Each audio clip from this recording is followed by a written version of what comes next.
Bubba. Come on. All right. Well, we'll put Bubba Rowdy on the side for a second because it is finally time. Nick's new NBA MVP ladder. We're in the stretch run now, the regular season. Most teams, they got about 6 or 7 games left. Ton of stars have juggled the lead for the MVP throughout the season. Nick Wright, take us through what you've got with a week and a half to go, buddy.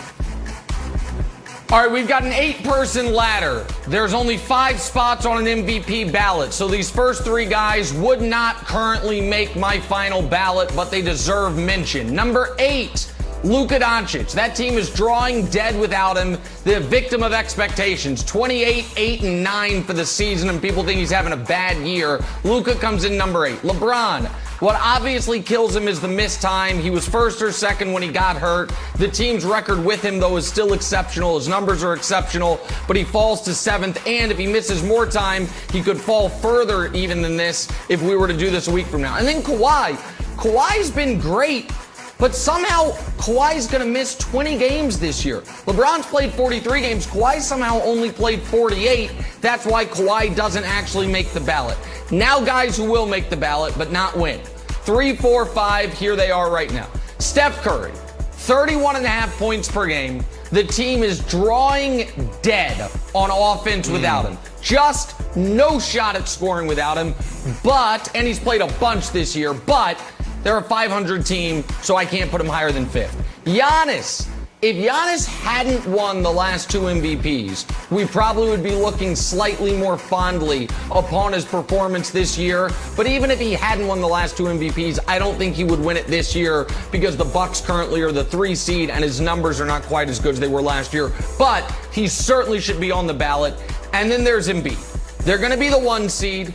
He is a brilliant player on both ends of the court. His numbers are out of this world. He's 2nd in the league in PER.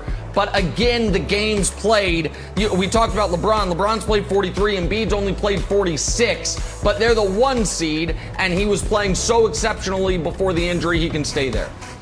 And now the controversial part. Your top 2. Number 2, Nikola Jokic. Wow. The Joker's been awesome. He has a 31 plus PER. They are 9-2 since Jamal Murray went down. His passing as a big man is the best we have seen since Bill Walton. I am not taking away from Joker, but this is the league's most valuable player. It is not league leader in PER. It is not scoring champion. It is not best stats. It is all of that into a nice little tapestry. Wow.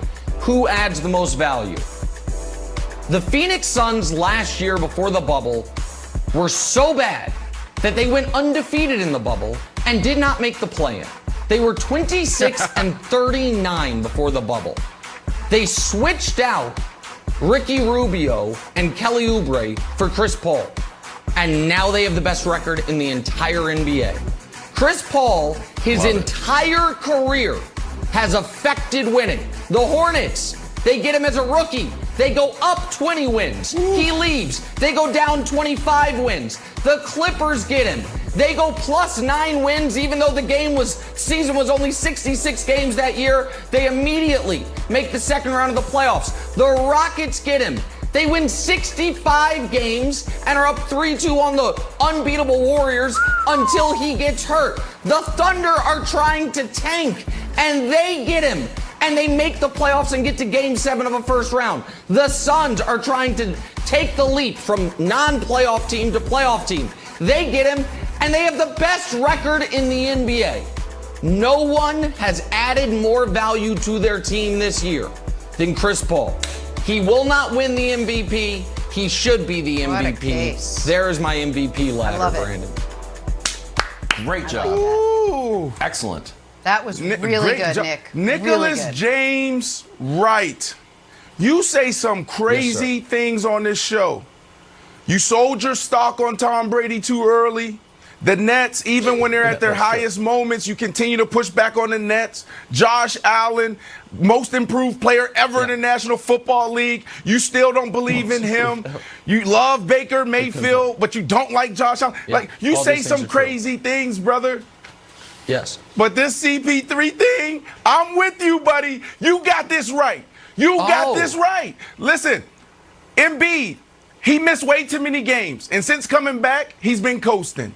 Okay, Jokic. I just don't think the Nuggets, he's playing phenomenal, but the Nuggets they're not a good team. And if the precedent is it comes from a top seed, a 1 or 2 seed, then you got to take him out. He's playing good, but the Nuggets just aren't a good team. And then you have James Harden, who I believe in. If he didn't get hurt, he didn't pull his hamstring, he would be my MVP. But he missed too many games. Missed way too many games. CP3, we're talking about just transforming an organization and a culture in less than 3 months? They didn't even have a whole offseason. You didn't even talk about that, Nick. They didn't have a whole offseason. It was like 70-something days.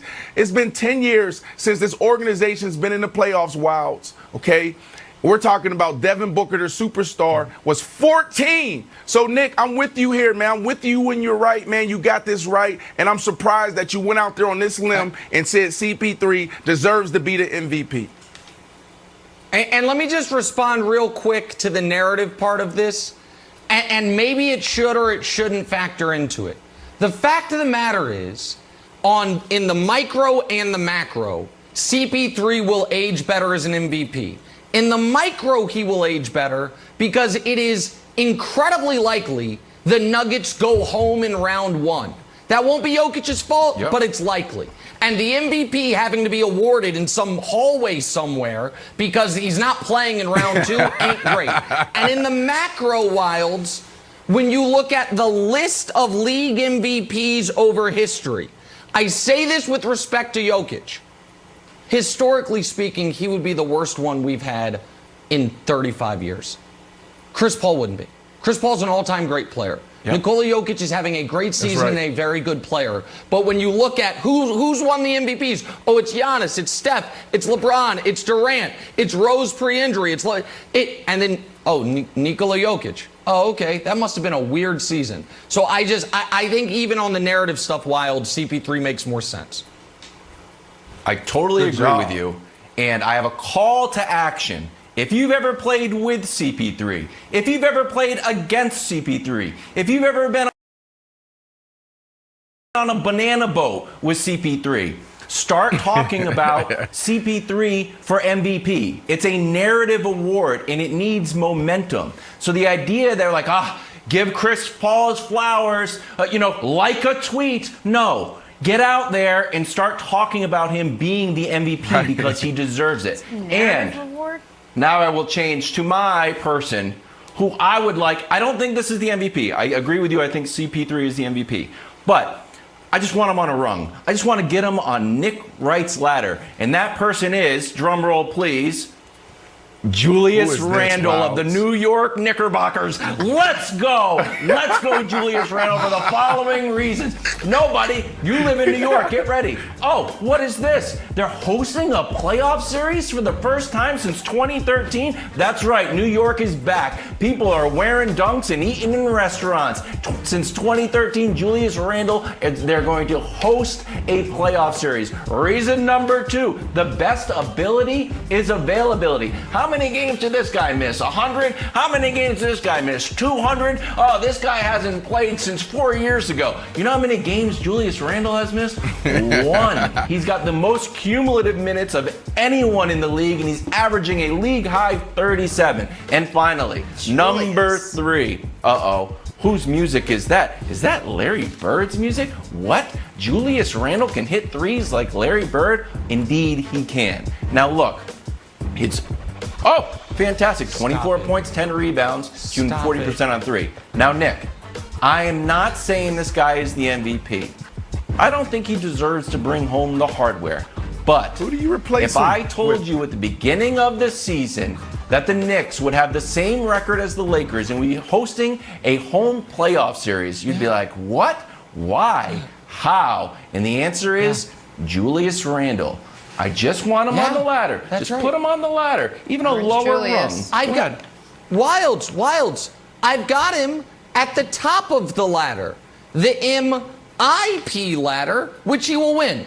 He is the most improved player, and congratulations, Julius. And you're even on the cover of the New Yorker, somewhere in the background, in between Kyrie Irving's thighs. That's fine. I'm happy for you, buddy. But you're not an MVP. He can't be most improved. I think he is going to be most improved. I think he is going to be. He's been in the most league improved. for 9 years. By the way, Like, what is it, 8 years? Yes, and he took a leap. And by the way, if there's one person who I thought you were going to make the case for, but man, Wildes is so fickle. I can't imagine what dating you in high school was like. Dame. You should have made the case for Dame.